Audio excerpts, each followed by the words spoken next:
I will say this right now. It's hard just the MG's Krystal, but obviously there's a skill difference, so I wouldn't quite say that's 1-1. But at least Insight has played the matchup somewhat recently. I'm assuming this within a few minutes of each other. Okay.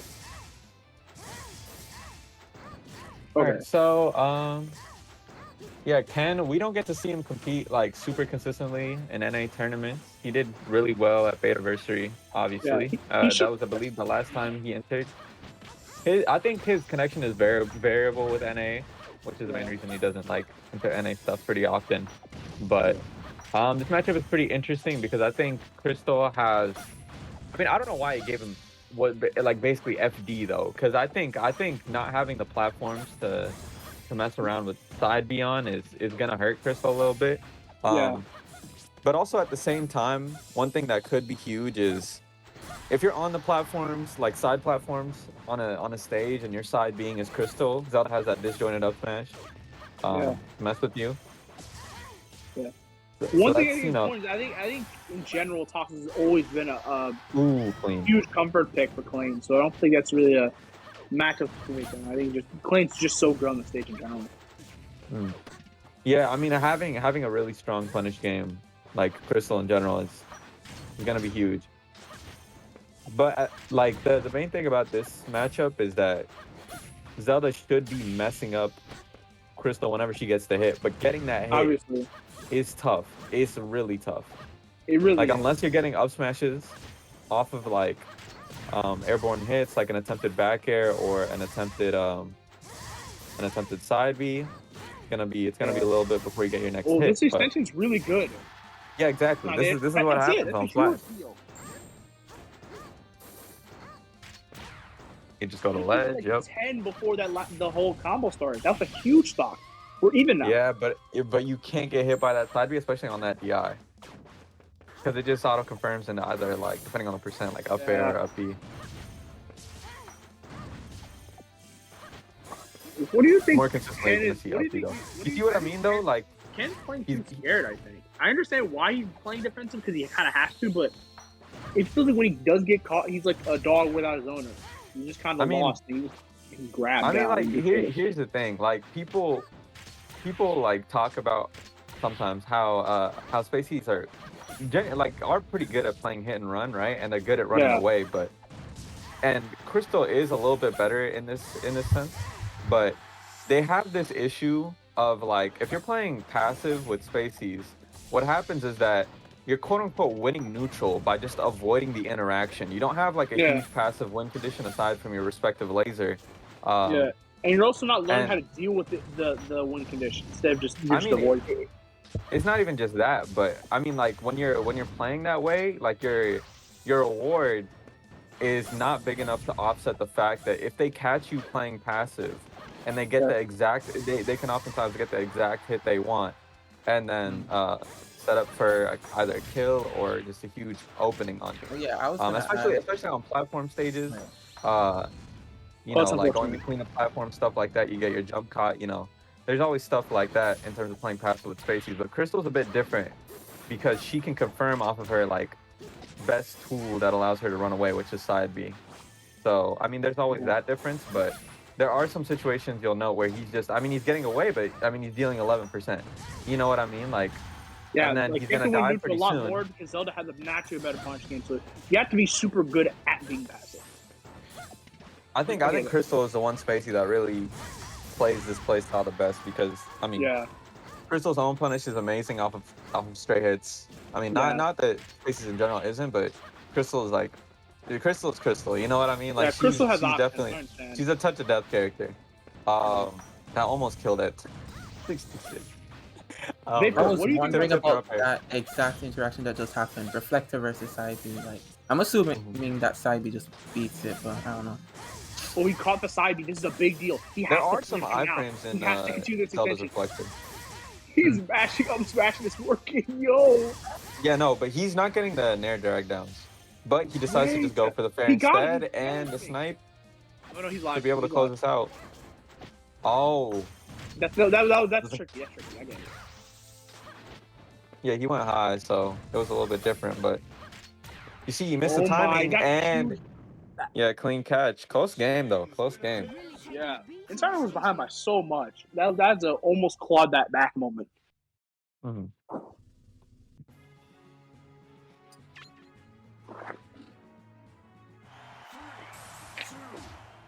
I agree with the run back.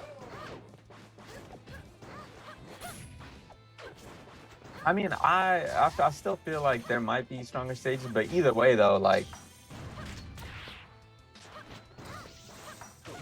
I do agree. I don't think it was the best stage for Zelda matchup, but the game was so relatively close. I'll just no. I mean, I get the run back. Okay. Weak. What is it? Weak fair nair drag down in a fair. Deletion. And then just no, that was clean. That was clean.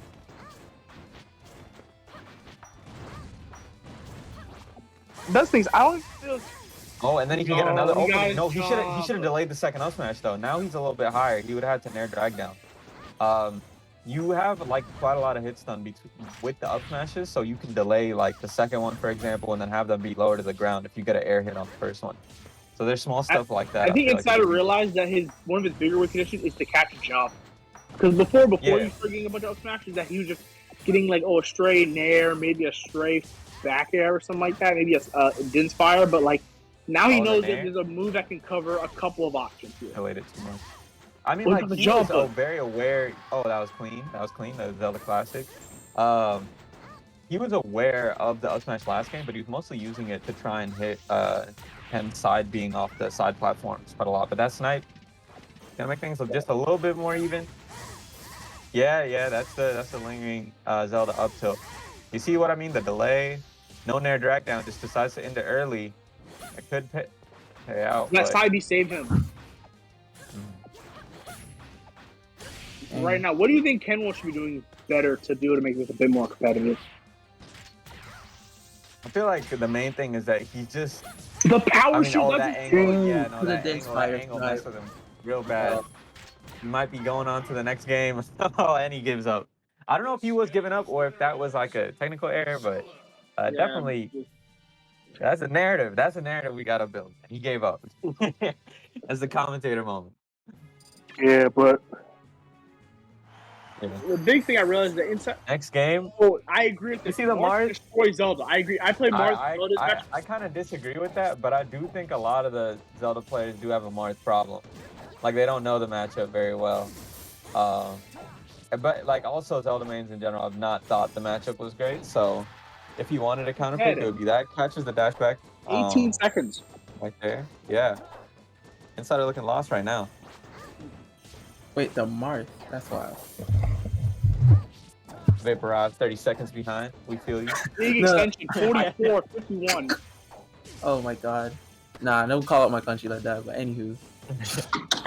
Yeah. Anyways, though. I'm surprised by the pick. I've seen the Marth, but I guess it's ready. I think if there was a stage to go Marth, it would also be TOS. You know what I mean? That's probably the biggest thing about this also. Yeah, I'm seeing that. The gentleman. Yeah. Oh, he could have spaced out. Oh yeah, no, he barely misspaced that. Oh my god. Oh, this is memes, bro. This is just us. This is an online random Marth, the classic. The classic. Bro, if he wins this game. Yeah, here's the thing with KlaYn. KlaYn knows he's way ahead. He actually, this bait runaway F smash is actually reasonable because he's so far ahead. I mean, like, he's still giving up positioning to do something laggy. If Insider's aware of that, then it's not the right play. But at the end of the day, if it's working out, it's working out because Insider is not punishing it. You go Sheik. I mean, better matchup. Like, if he doesn't feel like the matchup is right, he's gonna switch off. I've seen it from Insider in other sets. I don't know much about Sheik Marth in this game. I mean, I think it's relatively even. Last patch when Sheik was crazy and Marth wasn't, like not last patch, but like last year's patch. Yeah. I'd say it was very solidly in Sheik's favor. I think like Hida also thought that from what I know. But these days, honestly, I think it's pretty even. Okay, I can see that. Right now, yeah. Bro, all I'm saying is I've never seen Insider Sheik go hard, so I don't know if this is the right call. Oh, he caught another lead, dude. Yeah, Insider does play Sheik though. Like only really plays it whenever he's like his Zelda's pretty down though. He switches off mid game, and that's when you tend to see it. He does play it in like some games throughout a set again if that Zelda is not doing well, but it's definitely more of a secondary These than a up main. tilts are just working. Yeah, he could You know what's extend crazy that about all further this? too. I wish the Zelda mains had a Sheik secondary and vice versa. No, Yeah. Bro, they imagine. do. I mean, Danny. I'm talking about like a serious way, like they go like the Zelda mains go Sheik in certain matchups and vice versa. But still, That would be interesting. I think you see it. I think you definitely see. Oh yeah, another F smash coming out from KlaYn, aka Ken. But yeah, you definitely see the Zelda mains go Sheik. Danny has a Sheik. I mean, he pretty much main Sheik for a while, but prior to that, he was mostly a Zelda. He played Zelda earlier this year again too. Insider plays Sheik as well. I don't know about Zelda. I don't think so. I think he's the only like solo like who would never go Sheik. Oh, and we see the ZSS. Now this is a character I've never seen from Insider. Not even once. Like he has a lot of buckets, but I have not seen ZSS once. Yeah, no, seriously, and I feel like I've known talked Insider to for a while and I've never seen. He seen says this. his ZSS is his second best character. Really? Okay. If anything, I thought it would be a Sheik, but I mean, it makes sense. Yeah, Bad Down at a disadvantage right there. But yeah, KlaYn's Marth definitely doing a good job of controlling the pace of the game, especially with those space fears and whatnot. Definitely controlling. Yeah, as I said. Oh, almost gets the tipper. Oh my god. Oh brother. Yeah. Truly. Oh. Not managing to connect the tipper. If he waited like a couple frames. Yeah, it feels like he has. I mean, hey, a couple frames later, and he manages to get it anyway. So, yeah, let's. Yeah, I can't really doubt KlaYn's Marth because I feel like he has like the gist of the percent for fair F smash and whatnot. Because he's been playing Marth for a bit, even though he gets clowned on for it. You know, the meme F smash as we've been seeing. Ken is definitely the guy that plays Marth versus randoms at 1 a.m. and like online lobbies, and then swears Marth is better than everybody says. Hey, just from the conversations I've had with him. But hey, if he wants, no, that was a dare. Yeah, it was a Ken combo, but he missed. Yo, backseat gaming, let's go. No, Ken could have gotten that Ken combo. I want y'all to think about that. But either way, though, the reversal right there. First stock. Yeah, he's just waiting for it, but this is like the Marth that's like, no shame, I'm gonna just let it rip. But this is some Cordon. You know what Marth mains wish they could do and get away with, but the perception of being seen as just somebody that's just F smashing 30 times in a row. Yeah. Up tilting 30 times as well. The up tilts I don't know why he's trying to up tilt out of shield the tipper up tilt, but understandable. This is like the chart where it's like the bottom 10% is like I'm just gonna F smash, and then the middle 80% is just where it's like everything loops back around. Yeah, now the top 10% is like I'm just gonna F smash. Oh, the follow up. Oh, that was Bear. That was definitely Bear after the upbeat, but didn't quite like. Should be star. This is a Marth killer. There's no need a Marth killer there. ZSS is a really consistent left. Really could have just dared, but it's fine. Or even just like dashed off side B to snap the ledge, like because you're not risking being hit on your ledge snap. It looks like KlaYn is making Insider go to bed right now. Turn into an outsider. I say that every time I'm commentating an Insider set. It's I just so hard to not know. Yeah, exactly. He's like he's outside the blast zone right now. I mean, right now he's very well within the boundaries. Wait, he could be looking to come back right now. Oh, that was clean side, but didn't get anything off of it. Oh, the early upbeat. Yeah, no, we live in there. Yeah, Marth upbeat. Oh, improper landing.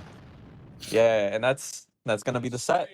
I think one huge thing about that game especially was that giving Marth PC. I think PC can be one of Marth's best stages because it's what I think might be the only or one of the only legal stages where his F smash tippers on the side platform because it doesn't on Battlefield. Yeah, but I do know it.